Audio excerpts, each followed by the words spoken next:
I'm back. What's up, guys? Welcome back to the channel. And if you notice that I have a huge smile on my face, that is because this is my first video back from my brief stint of having to stop posting content for YouTube. And if you don't know what I'm talking about, then let me give you a quick refresher.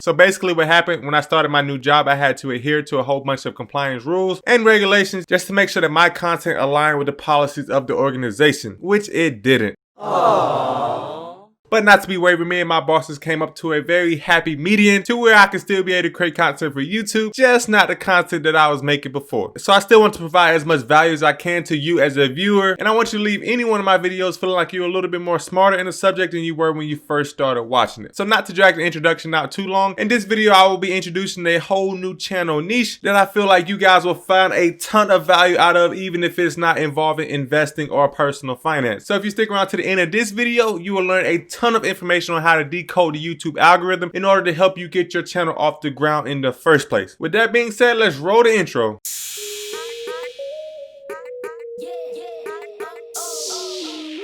What's up, guys? Welcome back to the channel. My name is Anthony McLemore, and on this channel I like to talk about can't talk about that. On this channel, I like to talk about decoding the YouTube algorithm, life experiences to help me overcome certain challenges, and overall I want to help you grow your YouTube channel in order to make it as successful as possible. So if you had a title of this video, then you know this video is about decoding the YouTube algorithm. And my plan is simple. I want to give you an overview of what the algorithm is and some steps that you can take in order to get your videos pushed up in the YouTube algorithm. Now, as a small YouTuber, you may be looking at my subscriber count, which I'll put up right here, and say you have no business talking about the YouTube algorithm. You haven't even grown in the YouTube algorithm yourself. Now say, aha! That's where you're wrong. Because me, as a small YouTuber, while I don't have a ton of subscribers, I have found a little bit of success in a relatively short period of time in order of being able to grow my YouTube channel. So my plan is to just give you those tips free of charge, free 99, no cost at all, in order to help you be successful as well. But enough talking, let's get right into the meat of this video. So what is the YouTube algorithm? Where did it come from? And where did it go? And how can you get your videos pushed up in it? So the YouTube algorithm came around in two different phases. It was the first phase for the original YouTubers, and it's the phase that we're in now. I'm going to do a brief overview of both phases. So just about 2.5 years ago, before this rule was enacted, to get your videos pushed up in the YouTube algorithm, your calculation was largely based on a view count. This means that YouTube looked at the number of views that your videos had and would then use that as a metric in order to determine whether or not it wanted to push your video out to more people. Now this became a problem because people quickly discovered a way to abuse this system.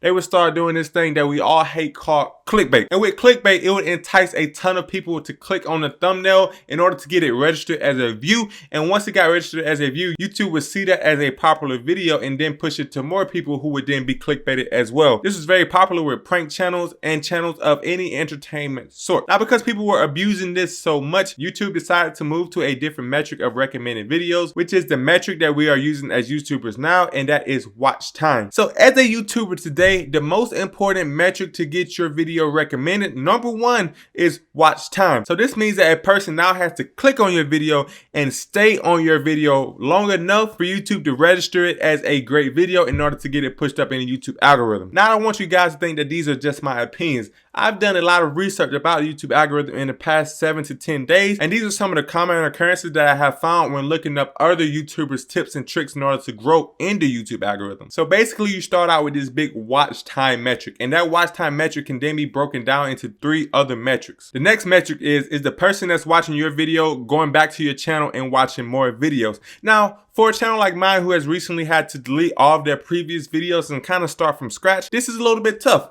But the key is to just be consistent and to keep making great content so that when people watch one of your videos, they are more likely to go back and watch another one of your videos. This is so important to YouTube because if somebody is watching your video and they decide to click on another one of your videos and watch that video, that means that they're staying on YouTube for a longer period of time. And the longer period of time they stay on YouTube, the more ads that they watch and the more YouTube brings in. So YouTube wants to promote high quality content to get people to stay on their platform. If they promote a ton of bad content, people will click off their platform and go to Facebook or Instagram or another social media app, which does not bring any revenue for YouTube itself. So their whole thing is to get high quality, engaging content out to people who's most likely to watch that content, so those people will then watch more ads on that content and bring YouTube more money. At the end of the day, it is a business and YouTube is in the business of making money. This leads me to my next 2 tips under the category of watch time, and that is, are people coming back to your channel after the first video to watch more videos? So this is not necessarily watching more videos after they watch the first video. Are they coming back on future dates in order to see if you posted more content? Now this can be achieved in a number of ways. They can either subscribe to your channel and get notifications when you post a new video, or they can either get recommended your videos and then click on your videos again, or simply search your channel in the first place to see if you posted any new content. From what I've researched in the past, it takes somebody about 3 to almost 8 videos in order to feel comfortable subscribing to somebody so they can be notified when they post new content. So number 1, you have, are they watching more videos after they watch the first video? And number 2, are they coming back to watch more videos? And then you have the third subset of watch time, which is, are they engaging on your content? This means that the user that's watching your video, are they leaving a like rating on your video, and are they leaving a comment on your video? Because if YouTube sees more engagement on your videos, then it will be more likely to push it up and recommend it to other people, because people who have already seen it have found that content engaging. This leads me to the point that if you have not liked this video already, it will really mean a ton to me if you leave your boy a thumbs up and turn the like button blue until it can't get any bluer. So in terms of using this new system of having more watch time, how can you use that in order to grow your channel? Well, it's not really simple, but I can give you a few tips. So the first tip that I can give you is to get your videos on a recommended page. Now this can come in a lot of forms. If you are posting a video in a certain niche, then YouTube will promote your video to people that's already in that niche, so they are more likely to click on that video. So what you can do is you can structure your content in a way that it is highly searchable, so it can rank number 1 for your search results. So I'll pull up the analytics for my previous video, and one of my best performing videos was ranked number 1 in a very particular search result. Now from that one video, I was able to gain about 100 subscribers just from people watching that video and clicking on my channel, and see that I also post other content like that in order to educate them more about that same topic. Now, as I said, this is going to be hard for me moving forward, because as I transition my way to a new niche, I know I'm going to lose a ton of subscribers, because people subscribed to me before because I was an investing channel and I was educating people on how to be a better investor. Because I am forbidden to talk about investment services now, it is what it is. I am fully expecting to lose a few subscribers who don't find my content beneficial anymore. Now I'm glad that this happened early on in my YouTube journey, because at this point where I'm at almost 500 subscribers, had I been at 10,000 subscribers and this happened, it would have been a lot more devastating to me as a YouTuber and as a channel in general. So what I have to do now is just bite the bullet and just be as positive as possible about the current situation and continue to try to make as valuable content as I can. But going back to the subject of this video, you can use the YouTube algorithm to your advantage, even if you don't have 1 million subscribers, in order to snowball your way to more subscribers. Now this snowball method is one of my favorite methods of growth, and it is one of the reasons why I was able to grow from 0 to 475 subscribers in about 2 to 3 months. And I plan on doing an entire video on this method itself. But the gist of it is that as a small YouTuber, even though YouTube doesn't recommend your videos to a ton of people, it will still recommend your videos to some people. Now the thing with that, of those people that YouTube recommends and come back to watch your video and engage on those videos, you have to look at your YouTube analytics to see which one of those videos did the best and try to capitalize on that success by making similar content to that video. This way, the people that recommended your first video that saw it and clicked on it and subscribed to your channel or watched the video and left some engagement, you can then make another video so YouTube can then reach out to them again, and then they're more likely to subscribe to your channel, or you're more likely to see somebody else that's interested in that same topic, and then they're more likely to click on your video. Now as this happens and your channel begins to get a little bit larger and larger, YouTube will start to recommend it to just a little bit more and more people, and each time it recommends it to a little bit more and more people, you should theoretically be getting a little bit more and more subscribers. So whether you are a investing channel, a vlogging channel, a workout channel, anything of that sort, you can use the YouTube algorithm to your advantage, because they literally give you a ton of resources on how to track your channel growth,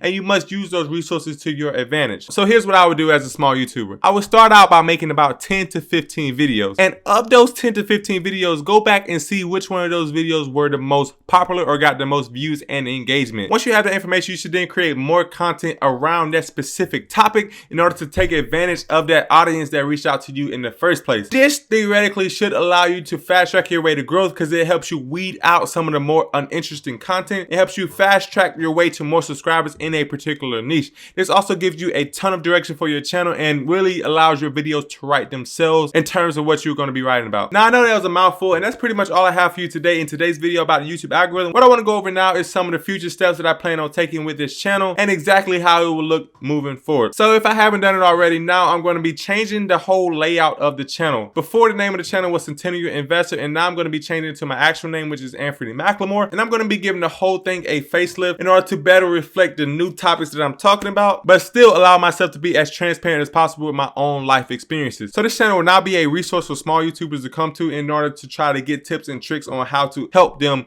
grow in the YouTube algorithm. I also plan to do a little bit of advice on the best books that I read, but I haven't really thought about every single thing yet. But that's all I have for you today, guys. If you enjoyed this video and you want to see me do more videos like this, or you have any other suggestions that is not involved in personal finance or investing, leave a comment down below. I'll be sure to read every single one of them and reply to every single one of them in order to thank you for trying to help me get my channel better. Whatever the case may be, I'm just happy to be back creating content for you guys, and I'll see you in the next upload, guys.